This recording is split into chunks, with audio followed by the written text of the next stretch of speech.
The definition of digital twin, I would say, is still an evolving definition. It is a digital replication of a physical asset. Most of the time, we're going to be talking about that in terms of a building when we're talking digital twin. The key part that makes a digital twin different from, we'll say, BIM or a Revit model is that a digital twin needs to be a little bit more alive. It needs to be current to the status of your physical building, your physical asset out in the field.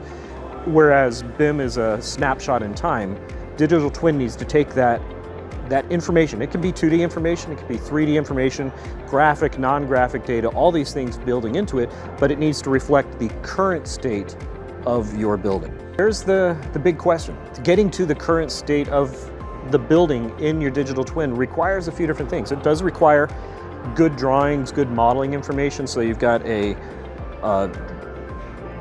representation of the geometry that you have for the building, but then you also need to bring in sensors.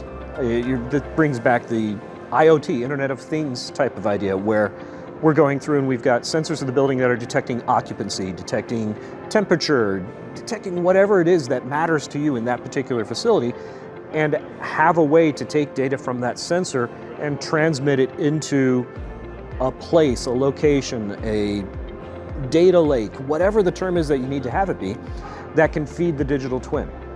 If you're thinking about things from, say, the point of a nuclear agency, you might really be worried about temperature checks or just different things related to radiation.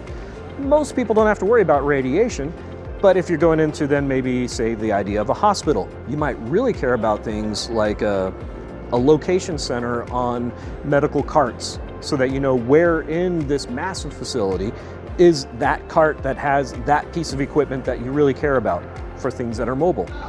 In a school, you may not care about the mobile cart that is there, but you do care about occupancy.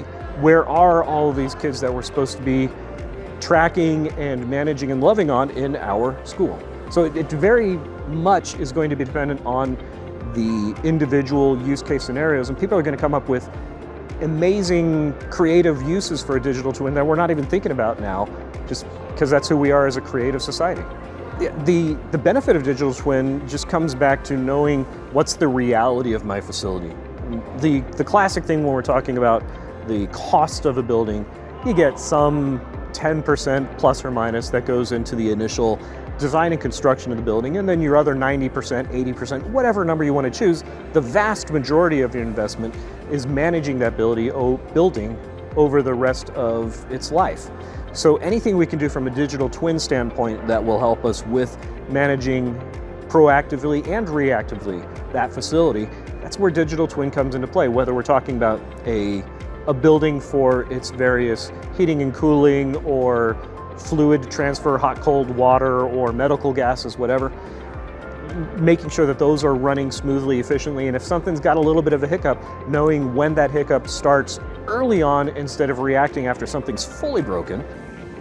Where it can help with collaboration is, we'll say, on the facilities management end of things, where you'll have building engineers, different HR groups, different people working within a building. If they can understand the reality of your building and the trends within your building, because ideally, if you've got a digital twin that's telling you what's happening right now, you're storing that information. So not only do you know what happened now, you know what happened last week and the week before and last year. And so we'll build up these good data sets of how the building is being used.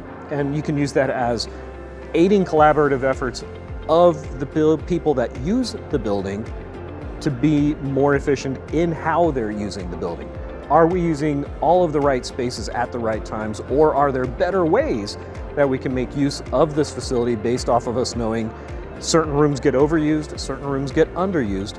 How can we balance that out and collaborate together in how we're managing that facility?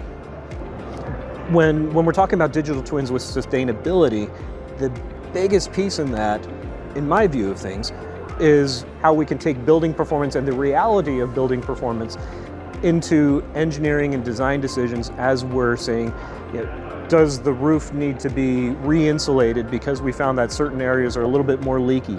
Something sagged in the walls and we need to puff up something in different ways that we weren't necessarily thinking. It's just, it's a cold spot. Well, let's actually track down and use the digital twin to figure out why some of those cold spots are happening, depending on the sensors that you've got running inside the building.